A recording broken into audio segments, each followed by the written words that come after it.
ประมาณ10 สันสบายดีกันเบิดสุขุสุคน ตอนนี้เราอยู่แถวทางขางสถานทูตฝรั่งเนาะทางหน้าเราก็เป็นโบสถ์คาทอลิกอยู่แถวเพียวัดนี่ทุกคนหลังโรงเรียนเพียวัด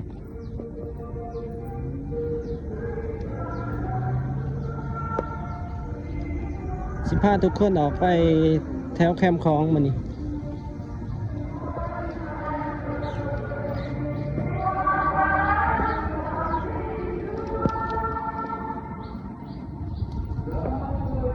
เขาจะมีงานอยู่โบสถ์คริสต์เนาะโบสถ์คาทอลิกนี่ก็เป็นโรงเรียนมัธยมเพียวัดทุกคนเขาก็สิออกไปทางนี้สิเลี้ยวครัวออกไปแคมป์ของพาทุกคนเนาะเบิ่งเนาะส้มตั้งแต่ปีใหม่ลาวเนาะก็เลยบ่ได้พาทุกคนออกมาทางนี้เลย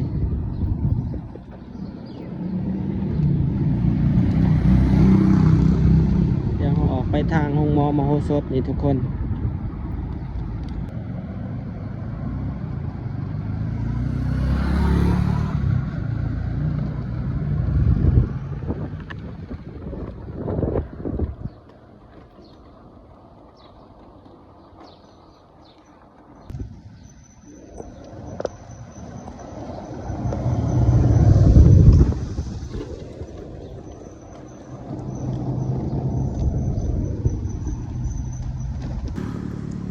นี่ก็เป็น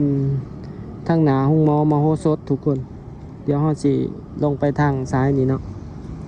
พาทุกคนเลาะเบิ่งเลาะชม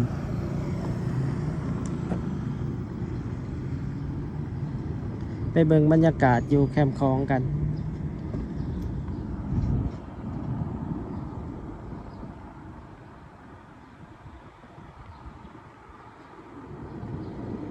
ตอนนี้ถนนหนทางอยู่ในเขตตัวเมืองนครหลวงเวียงจันทน์ก็ถือว่ามีการปรับปรุงเกือบสำเร็จในหลายๆเส้นแล้วทุกคนถือว่าการไปมาสะดวกตอนนี้ก็หลังจากถนนแล้วก็เฮ็ดให้การลงทุนหลายๆอย่างก็เริ่มเข้ามาแล้วก็ธุรกิจหลายๆอย่างบ่ว่าสิเป็นขนาดน้อยขนาดใหญ่ก็เริ่มเข้ามาเปิดหลาย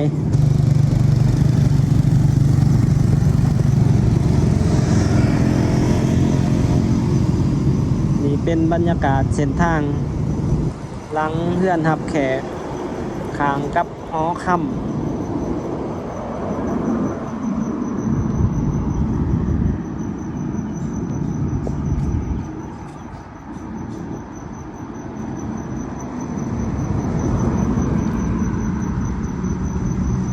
ทั้งหน้าเฮาสิเป็นโรงแรมลานสร้างทุกคนน่าจะเป็นโรงแรมระดับ4 ถึง 5 ดาวที่กำลังก่อสร้างกันอยู่ก็ถือว่าเป็นโรงแรมที่ออกแบบสไตล์แบบคลาสสิกทุกคนแบบสวยงามนี่ทั้งหน้าของเราที่เราเห็นนี่สิออกทางแบบสไตล์แบบหลังคาแบบเล่าๆแต่ว่าโหบห่างก็สิออกเป็นฝรั่งเศสแน่แบบสไตล์โคโลเนียล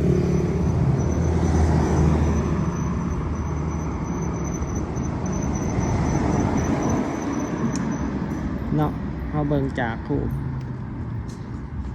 ที่เขาเจ้าสร้างนี่ทุกคนนี่เนาะเป็นแผนพังที่ว่าเขาเจ้าสร้าง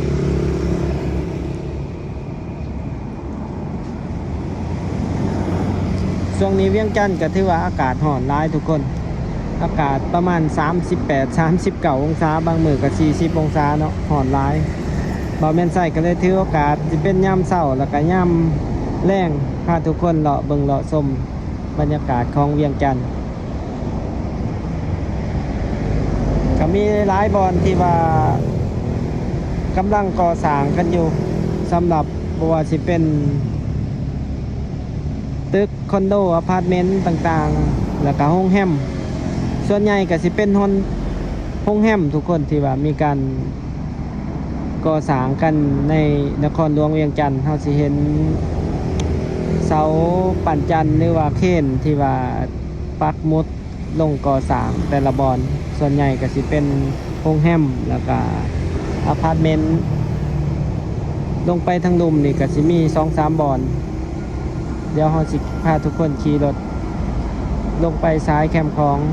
แล้วก็ไปเบิ่งบรรยากาศแถวแคมป์คลองกันทุกคนหลังจากปีใหม่เป็นจังไดเนาะ เปาแม่นไส้กับบริลินปีใหม่อยู่เวียงจันทน์ซ้ำเดี๋ยวลงไปเบิ่งน้ำกันทุกคน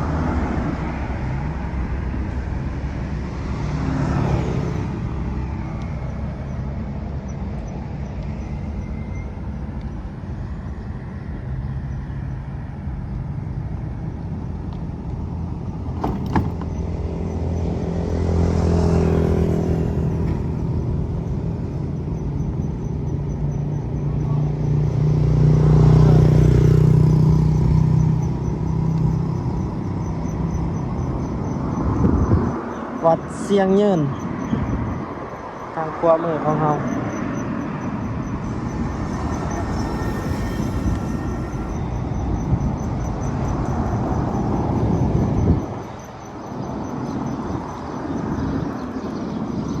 โอ้บอนนี้รถจักรหลายแท้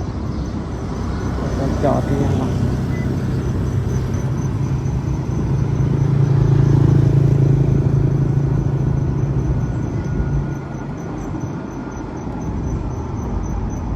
นี่เฮาสิฝากรถอยู่นี่ทุกคนเดี๋ยวสิพาทุกคน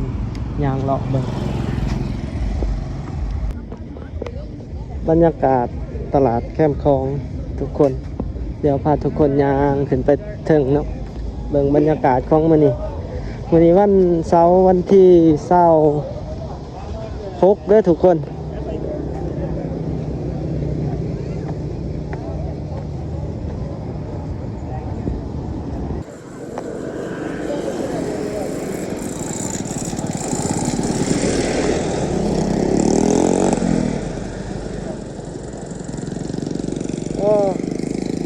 บรรยากาศกำลังดีตะเวนกำลัง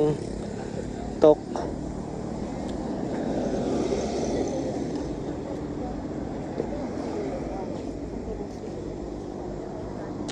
โอ้บอนนี้เขาเจ้ากำลังปัดแป้งตอนนั้นน้ำท่วมมันเปื่อนเบิดมันเพ่หลายอันเลยทวน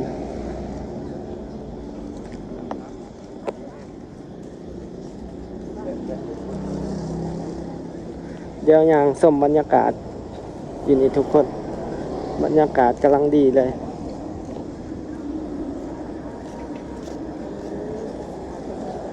ว่าตะเวนกำลังตกท้องฟ้ากำลังงามเลยตอน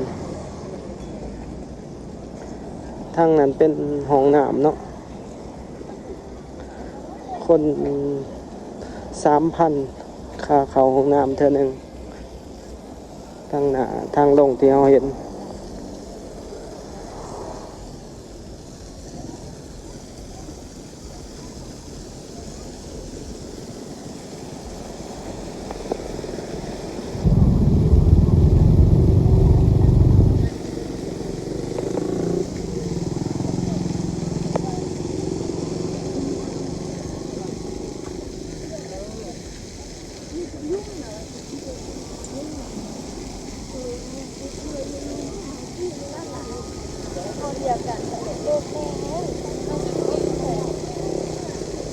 เดี๋ยวย่างไปเบิ่งโซนนั่นแหละก็สิพาทุกคนย่างไปเบิ่งโซนหลายๆซอยอยู่เขต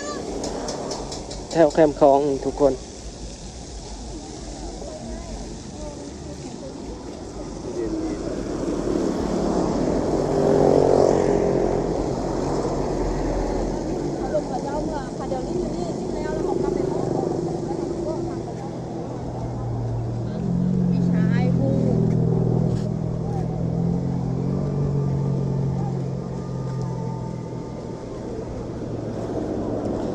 เวียงจันทน์นี่ตั้งแต่มีระบบขนส่งที่หลากหลายเนาะ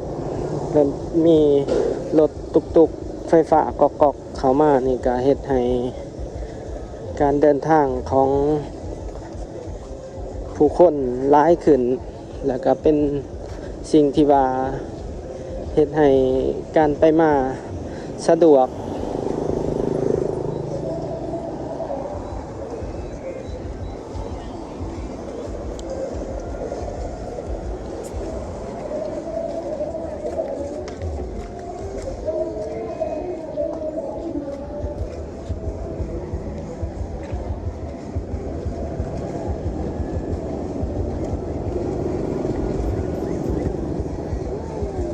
โรตีน้ำของกินต่างๆอีบอนใครอยากซื้อ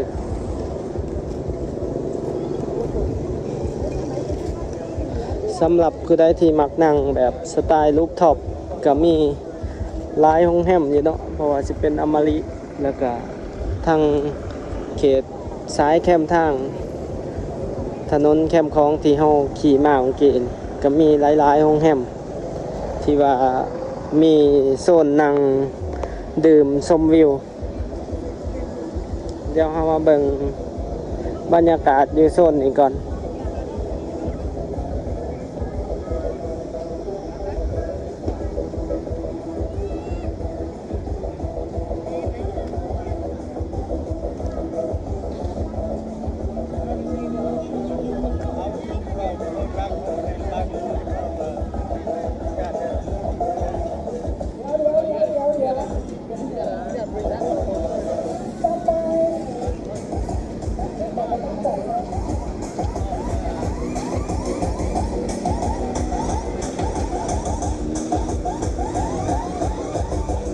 คนก็ยังบ่ทันหลายปานใดอยู่โซนของหลินหลังจากปีใหม่บ่อนนั้นก็เป็นโซนบูธเบียร์ลาวที่ว่าเขาเจ้ากำลังกู้ออกเดี๋ยวย่างไปเบิ่งแถวเขตถนนแถวซอย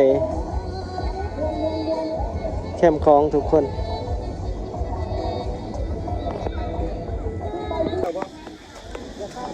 เดี๋ยวพาทุกคนย่างส้มอยู่ในตลาดเนาะ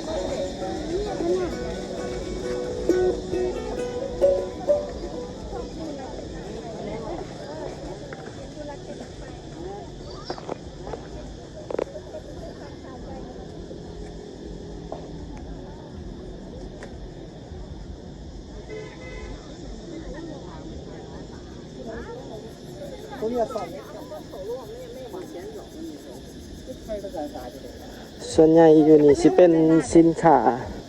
เวียดนามทุกคนนี่เป็นสินค้าเวียดนามหลายแล้วก็มีทั้งแม่ค้าทั้งชาวเวียดนามแล้วก็คนลาวที่มาขายเครื่องอยู่แคมป์คลอง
สาวๆมีแต่งามๆเลยทุกคน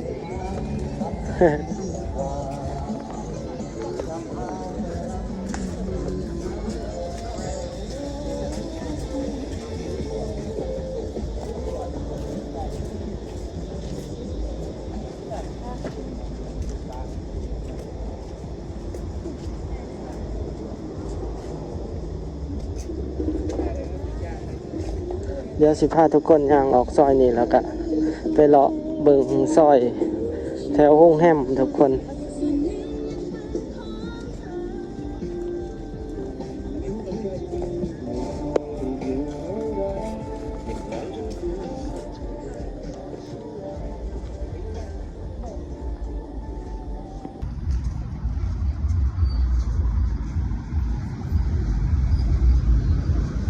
ตัวนี้บรรยากาศข้างหน้า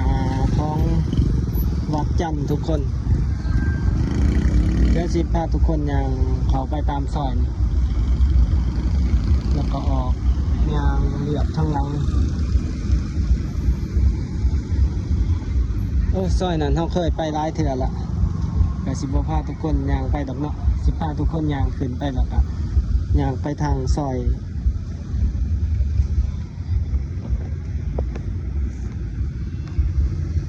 ยางไปซอยข้างวัดจันทร์นี่ทุกคน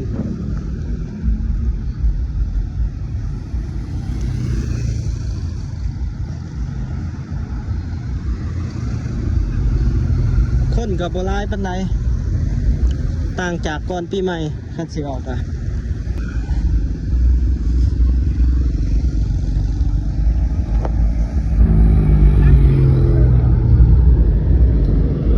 นี่เนาะเขาขี่มาซอยนี่ค้างวัดจันทร์นี่ก็สิมีตู้ ATM หลายๆธนาคารครบเบิดทุกธนาคารเลยธนาคารพงศวรรค์ธนาคารการค้าหลายๆธนาคารเนาะที่เป็นธนาคารที่ว่าชั้นนำอยู่ในลาวที่มีสำนักงานอยู่ในเวียงจันทน์เดี๋ยวเฮาสิเข้าซอยนี่ทุกคน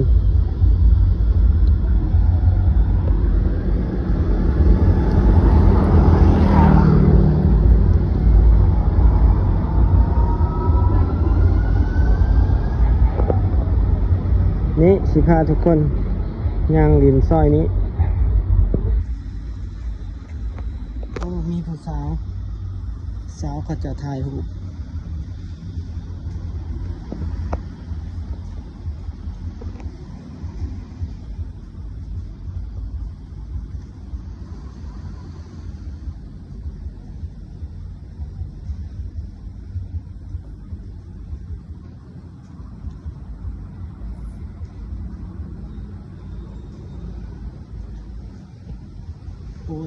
โรงแรมที่เราเห็นเนาะสิมีโซนบาร์อยู่ถึงสูงประมาณ 7-8 ชั้นบอนนี้ก็เป็นทั้งโรงแรมแล้วก็มีทั้งคาเฟ่นี่สวยงามเลยบอนนี้ซอยนี้ทางหลังของวัดองค์ตื่อด้วยทุกคนถ้าผู้ใดได้มาเวียงจันทน์ก็แต่ว่าราคาก็น่าจะแพงเติบโรงแรมสุภัตราริเวอร์เทรดโอ้โรงแรมสุภัตรา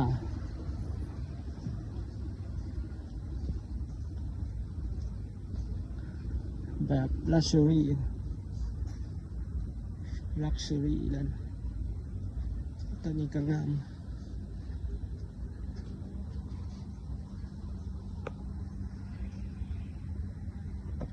โรงแรมนี้ก็งาม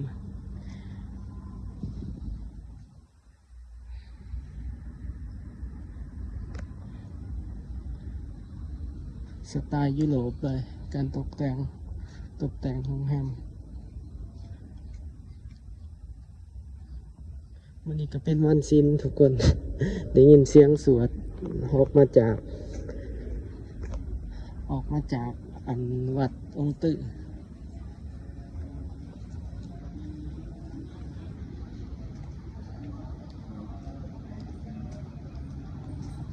นี่เนาะเขาไปสื่อๆเป็นวัดองค์ตื่อทุกคน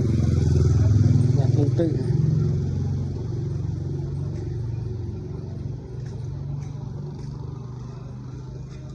ชั่วโมงนี้ก็นักท่องเที่ยวก็กำลังลงมาจากที่พักลงไปเลาะย่างเลาะกินข้าวที่นี่ก็เขตน่าจะเป็นเขตแถวสีหอมนี่แหละทุกคนข้างๆวัดองค์ตื่อเนาะ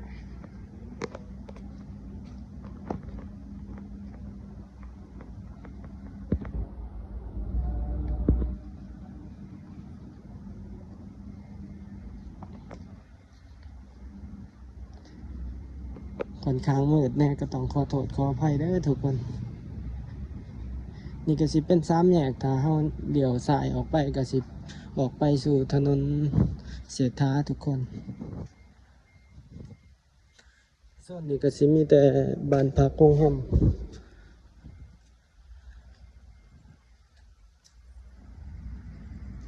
ก็สิข้างๆกับวัดมีไซเดี๋ยวเขาสิย่างออกซอยนี้มีทางเหินหนวดเนี่ย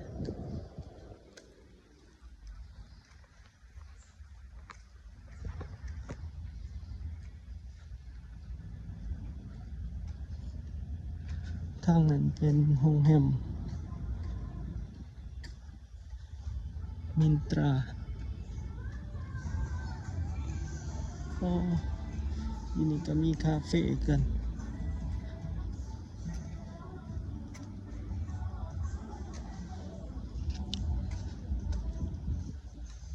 โรงแรมทุกคนตอนนี้ประมาณ10 สันนี่เนาะห้องแฮมทางหน้าเฮานี่มันมีบาร์แบบรูฟท็อปอยู่ทางนำ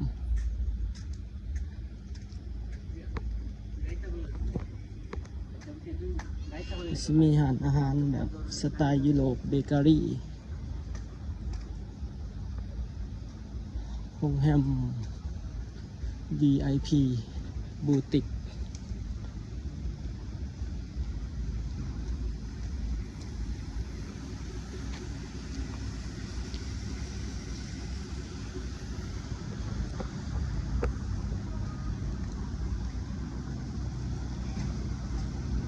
ตัวนี้เป็นหาดหนวดเนาะ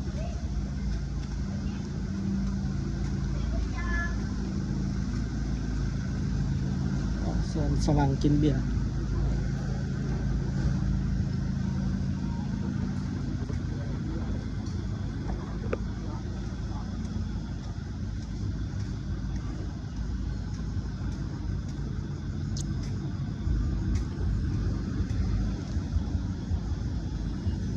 เขาก็สิออกย่างออกไปสอดบอลเขาฝากรถแล้วเนาะบอลนี้ เขาย่างออกมานี่กะข้างๆกับอาหารกาแฟซีนุก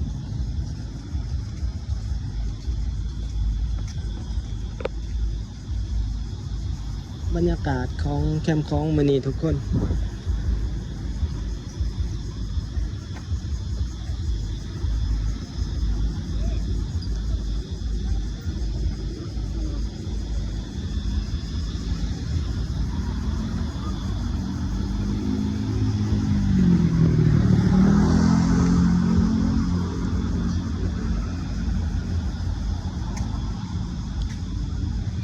ก็สิมีอยู่ประมาณนี้เด้อทุกคนสำหรับการพายางเลาะเบิ่งเลาะชมเขตท่องเที่ยวเขตเข้มของนครหลวงเวียงจันทร์ถือว่าเป็นจุดเศรษฐกิจสำคัญของเวียงจันทร์เราในมื้อนี้ถ้าผู้ใดมักก็อย่าลืมกดไลค์กดแชร์ตอนนี้เฮาก็สิไปเอารถก็สิกลับแล้วทุกคนสำหรับในคลิปนี้ก็สิมีอยู่ประมาณนี้เด้อทุกคนถ้าผู้ใดมักก็อย่าลืมกดไลค์กดแชร์กด Subscribe ตอนนี้บ่แม่นใส่ก็ต้องขอกล่าวคำว่าขอบใจและก็สบายดี